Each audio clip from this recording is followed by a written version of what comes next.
అరుణాచల మహత్యము అధ్యాయం 6. గౌతముడు ఇంకా ఈ విధముగా వివరించాడు. పూర్వము శ్రీమన్నారాయణుడు పాలకడలిలో ఆదిశేషునిపై పడుకొని యోగనిద్రలో ఉండి సమయము మించిపోయినా కూడా మేల్కొనలేదు. అందుచేత ప్రజ్ఞ లేకుండా ఏ లక్షణములు లేని అజ్ఞానం చీకటి నిండిన ఈ విశ్వమును చూసి అకాలములో కల్పాంతము వచ్చినదని సర్వజ్ఞులైన మునులు బాధపడ్డారు. అయ్యో, ఎంత కష్టము వచ్చినది! విశ్వమంతా మోహము చేత నిండిపోయినదే. కల్పము గడిచిపోయినా విష్ణుమూర్తి మేల్కొనలేదే. జ్యోతిర్మయుడైన పూర్ణ పురుషుని చూడకుండా దేవతలు మాత్రం ఏ విధంగా శాంతిని పొందుతారు అని చింతించి సర్వజ్ఞులైన ఆ మునులు తేజోరాశి నిరంజనుడు అయిన శంకరుణ్ణి ధ్యానించారు. వారి యందు ప్రసన్నుడైన మహేశ్వరుణ్ణి విశ్వరక్షణ చేయమని వారు ప్రార్థించారు.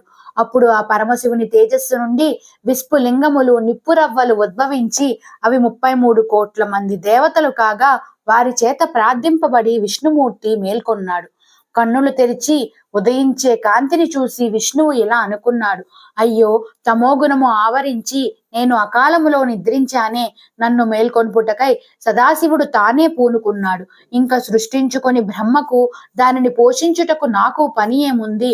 చీచి, నిద్రచే ఆత్మజ్ఞానము నశించిపోయింది. ఇప్పుడు సర్వకర్త అయిన శంకరుణ్ణి శరణు వేడుకుంటాను. అంతకంటే వేరే మార్గమే లేదు. శంకరుని దర్శనము పాపాలన్నింటినీ పోగొట్టి కోరికలు తీర్చేది కదా. అల్పపుణ్యము చేసిన వారికి కూడా అది పవిత్రులను చేస్తుంది. కానీ అది బహు దుర్లభము అని యోచించి విష్ణుమూర్తి తన హృదయములో ఉండే సదాశివునకు అనేక సాష్టాంగ నమస్కారములు చేసి పాపములను పోగొట్టే విశ్వేశ్వరునికి ప్రీతి గావించాడు. శరణాగత వత్సలుడైన పరమశివుడు శరణు వేడిన విష్ణువును కటాక్షించి అనుగ్రహ పూర్ణుడై లెమ్ము వత్స అన్నాడు. చంద్రశేఖరుడు కరుణకు ఉప్పొంగిపోయి హరి అతనిని ఇలా స్తోత్రం చేశాడు.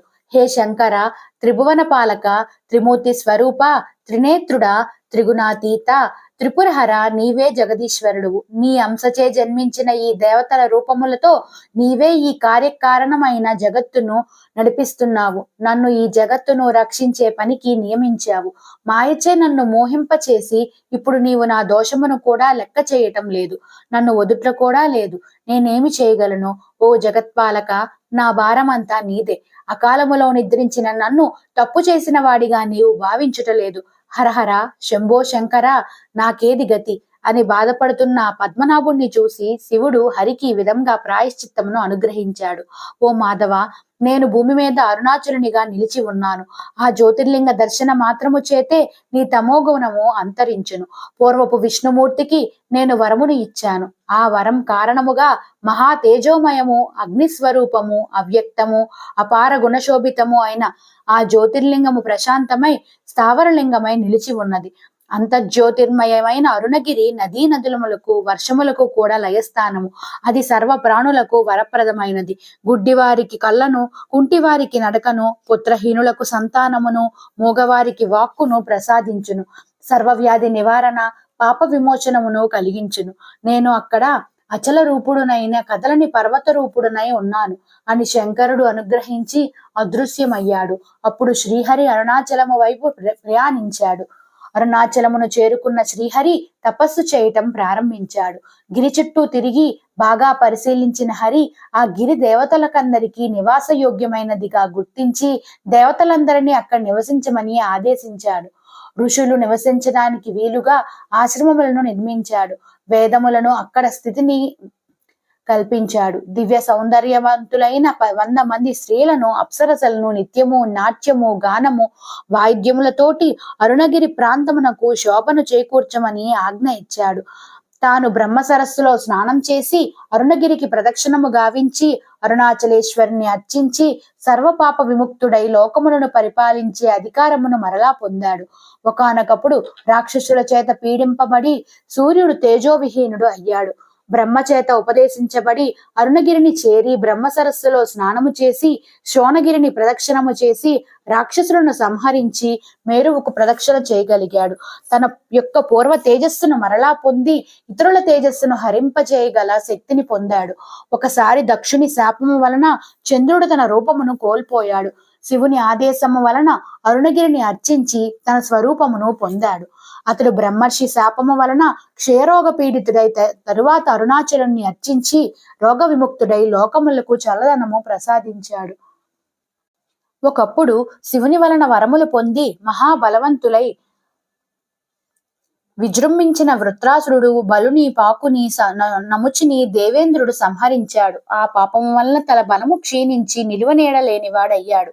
ఆ తరువాత తపస్సు చేత శివుణ్ణి మెప్పించి ఆయన చేత బోధింపబడి అరుణాచలుని అర్చించి పాపము నుండి విముక్తి పొందాడు. తరువాత అశ్వమేధ యాగములను చేసి శంకరుణ్ణి తృప్తిపరిచాడు. మరలా తన ఇంద్ర పదవిని అధిష్ఠించి అరుణాచలేశ్వరుని సేవకై 100 మంది అప్సరసలను నియమించాడు. పుష్పమేఘములను పిలిచి అరుణగిరిపై వర్షించమన్నాడు. శివాజ్ఞ చేత ఆదిశేషుడు కూడా అరుణగిరిని అర్చించి కామరూప శక్తి అనగా ఏ రూపం కావాలంటే ఆ రూపాన్ని ధరించే శక్తిని పొంది భూమి మొత్తాన్ని ధరించే శక్తిని పొందాడు. ఇతరులైన నాగులు, సిద్ధులు, గంధర్వులు, అప్సరసులు, దిక్పాలకులు కూడా అరుణాచలమును అర్చించి కోరుకున్న ఫలితమును పొందారు.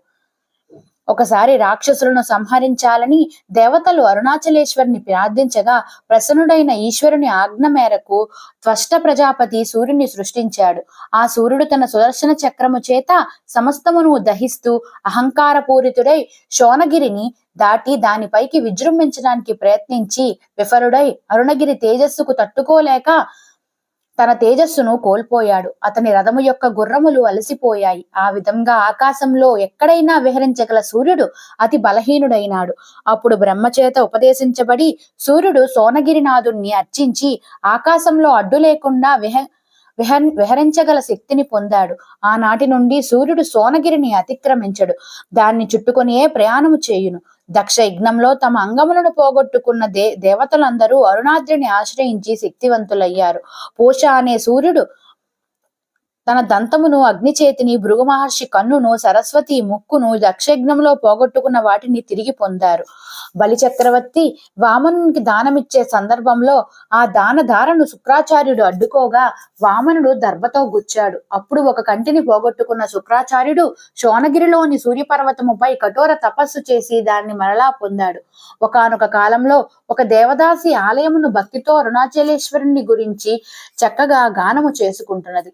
ఆమెను చూసి సూర్యసారథి అయిన ప్రతర్ధనుడు అనే రాజు మోహించి ఆమెను తనతో తీసుకుపోవటానికి ప్రయత్నించాడు. తక్షణమే అతని ముఖం కోతి ముఖముగా మారిపోయినది. ఈ సంఘటనకు బిత్తరపోయిన రాజుకు మంత్రులు ఉపదేశించగా తెలివి తెచ్చుకొని ఆ దేవదాసికి బదులుగా అనేక కన్యలను అరుణాచలేశ్వరునికి సమర్పించుకున్నారు.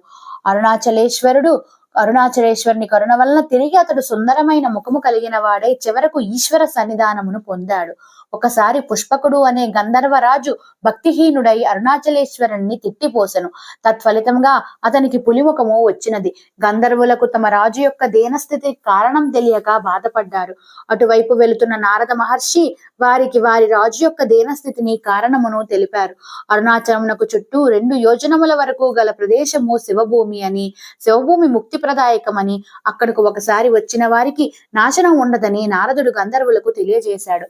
పూర్వం ఒకసారి సప్తర్షులు శాపమునకు గురి అయ్యారు.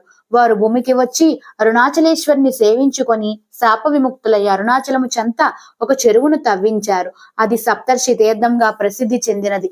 అది పరమ పావనము, శుభప్రదము, సర్వపాప విమోచనము అని ఖ్యాతిని పొందింది. కుంటివాడైన ఒక మునికి పంగుముని అని పేరు. అరుణాచలేశ్వరిని సేవించి తన అంగవైకల్యమును పోగొట్టుకొనుటకు అతడు అరుణగిరికి చేరుకున్నాడు.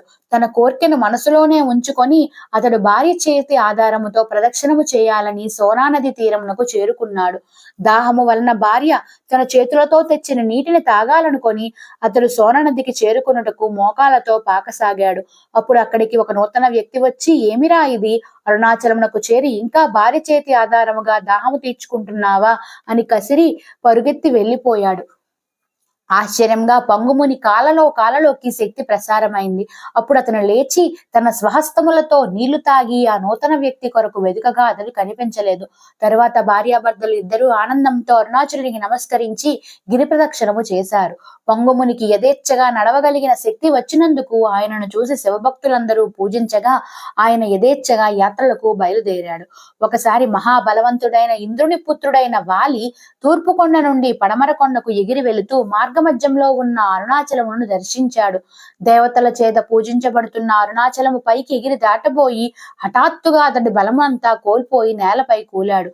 అప్పుడు అతడి తండ్రి అయిన ఇంద్రుడు బోధింపగా తేజోలింగమైన అరుణగిరిని అర్చించి మరలా శక్తివంతుడయ్యాడు. పూర్వకాలంలో నలమహారాజు అరుణాచలేశ్వరుని పూజించి నీతిమంతుడై ధర్మబద్ధుడై ప్రజలకు కన్న బిడ్డల వలె పాలించాడు. పూర్వము ఇలుడు అనే రాజు తెలియక గౌరీవనములో ప్రవేశించి స్త్రీ రూపమును పొందాడు. తరువాత అతడు తన పురోహితుడైన వశిష్ఠునిచే బోధింపబడి శోణగిరిని పూజించి మరలా తన పురుష రూపమును పొందాడు. చంద్రుని బోధ వలన ఇలమహారాజు అరుణగిరి భక్తితో స్మరించి అనుగ్రహం వల్ల శాపము నుండి విముక్తిని పొంది దేవతలకు కూడా లభించని పదవి పొందాడు.